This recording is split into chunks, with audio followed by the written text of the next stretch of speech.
இன்றைக்கி ஒரு சுக்கு மிளகு குழம்பு, சுக்கு மிளகு குழம்பு.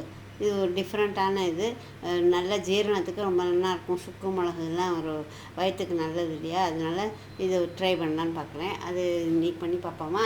அதுக்கு வேணுங்கிற சாமான்கள் இப்போ வந்து சுக்கு, இங்கே சுக்குன்னு காய்ச்சது, சுக்கு மிளகு. சுக்குன்னு இந்த இஞ்சி தான் சுக்குன்னு பேர். இஞ்சியை காஞ்சது. ஓஹோ. சுக்கு ட்ரை ஜிஞ்சர். Okay okay. சுக்குன்னா தெரியும். சுக்கு ஒரு பீஸ் எடுத்துக்கோங்க. நான் இப்போ பெருசாக எடுத்துட்டுருக்கேன். கொஞ்சம் உங்களுக்கு சுக்கு காரம் பிடிக்கும்னா இந்த அளவு எடுத்துக்கோங்க, இல்லாட்டி இதில் கொஞ்சம் குறைச்சலாக எடுத்துக்கோங்க. பட் எனிவே கொஞ்சம் போட்டாலுமே இது சுக்கு வாசனை வரும். இது நல்லா தட்டிக்கோங்க, தட்டி பவுடர் ஆக்கிக்கோங்க. அப்புறம் மிளகு ஒரு ஸ்பூன் எடுத்துக்கோங்க. அப்புறம் தேங்காய், துருவின தேங்காய் ஒரு 4 ஸ்பூன், 4 டேபிள் ஸ்பூன். இதை மூணையும் ட்ரையாக ஒரு மிக்சியில் பொடி பண்ணி வச்சுக்கோங்க. அது மாதிரி இது மாதிரி பொடிச்சு வச்சுருக்கேன். Dry powder. ஏன்னா எங்கள் வீட்டில் கரண்ட்டு போயிடும் எப்போ வேணால், அதனால் அது முன்னாடியே எடுத்து வச்சுருக்கேன். சுக்கு, மிளகு, இது இருக்குது, தேங்காய், இது 3 அரைச்சது இதில் வச்சுருக்கேன். ஓகே. ட்ரை பண்ணால் பவுடர். தண்ணி விட வேண்டாம், வெறுமனே ட்ரையாக அது மாதிரி அரைச்சி வச்சுக்கோங்க. தேங்காய் ஈரத்துலேயே அது மாதிரி இதுவாகிடும், ரொம்ப ட்ரையாக இருக்காது. அதுக்கப்புறம் வெங்காயம் 1 நறுக்கினது, 1 2 உங்கள் டேஸ்ட் போல். தக்காளி 2 நறுக்கினது, கருவேப்பிலை, கடுகு, வெந்தயம், மிளகாத்தூள், உப்பு, ஓகே, உப்பு, புளிக்கரசல், இதெல்லாம் தேவை. இப்போ எப்படி பண்ணுறதுன்னு பார்ப்போமா? பண்ணுறதுக்கு போகலாமா? அந்த எலும்பு சட்டி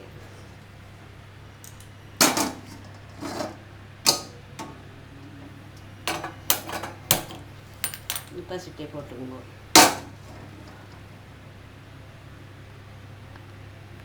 கொஞ்சம் இந்த ஈரம்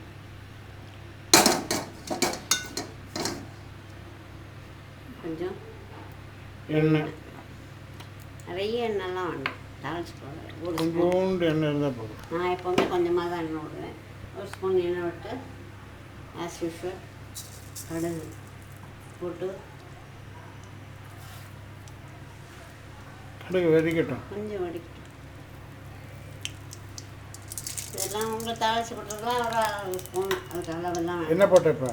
வெந்தயம், கடுகு, வெந்தயம்.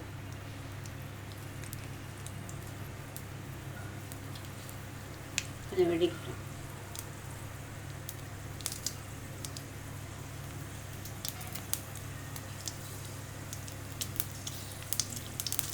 கருவேப்பிலை,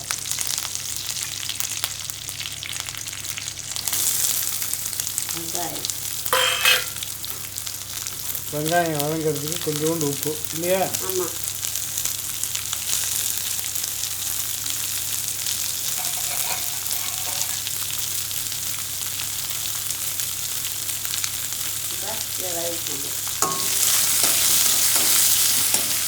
இது வந்து நம்ம சாம்பார் பண்ணி சாப்பிடலாம். ஆமாம், குழம்பு தானே. குழம்பு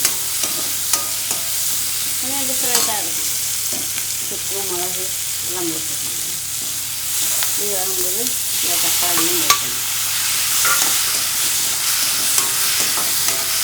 இல்லை பருப்புலாம் இல்லை, ஈஸி. இது கொஞ்சம் வதங்கிட்டேன். பருப்பே இல்லாத சாம்பார், பருப்பு இல்லாத சாம்பார் இல்லை, குழம்பு. சாம்பார்னாலே பருப்பு போட்டுக்கலாம். இப்போ என்ன கொஞ்ச நேரம் ஆகுமா அது? ஓகே.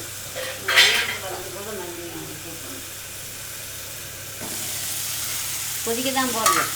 ஜஸ்ட்டு கொஞ்சம் அந்த பச்சை வாசனை போடுறோம். அரைச்சிட்டு புளிக்கரைசல் அதில் வருங்க. ஒரு கப் அளவு புளிக்கரைசல். உங்களுக்கு குழம்பு எவ்வளோ திக்னஸ் வேணுமோ அது. இது கொஞ்சம் கொதிக்கும்போது உப்பு தேவைக்கேற்ற அது கொதிக்கட்டும்.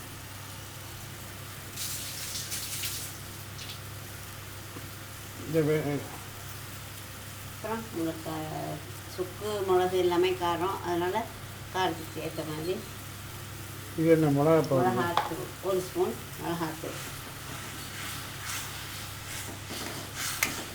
இன்னும் கொஞ்சம் இந்த வெங்காயம், தக்காளி காரம் கொதிக்கட்டும். என்ன ஒதுக்கிட்டோம் ஒன்று. இதில் ஒன்றும் பருப்பே இல்லையா? வத்த குழம்பு கூட ஏதோ பருப்பு போடுவோம் இல்லையோ? தாளிச்சு கொட்டுவேன். அது கூட இது இல்லையா?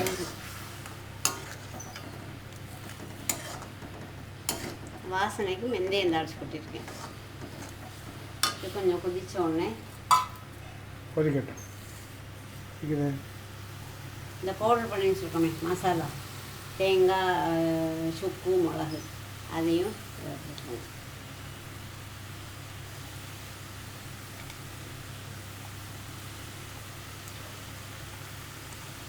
இது பெருங்காயெல்லாம் வேண்டாம். ஏன்னா சுக்கு, மிளகா எல்லாம் வாசனை இருக்குது இல்லையா, அதை போட்டு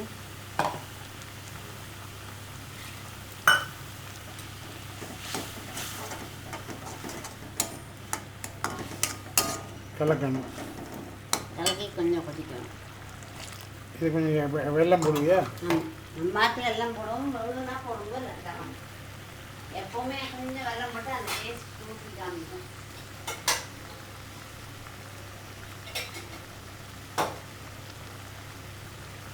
நல்லா கொதிக்குதியா? கொஞ்சம் கொஞ்சம் வெல்லம் போட்டா இல்லையா? ஒரே ஒரு பீஸ், அது இட்ஸ் ஆப்ஷனல்.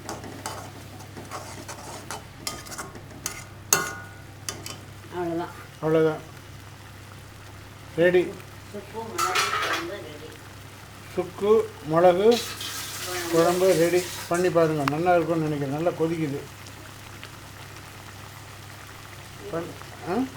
அவ்வளோதான், மிளகு குழம்பு ரெடி. பண்ணி பாருங்கள். All the best. தேங்க்யூ.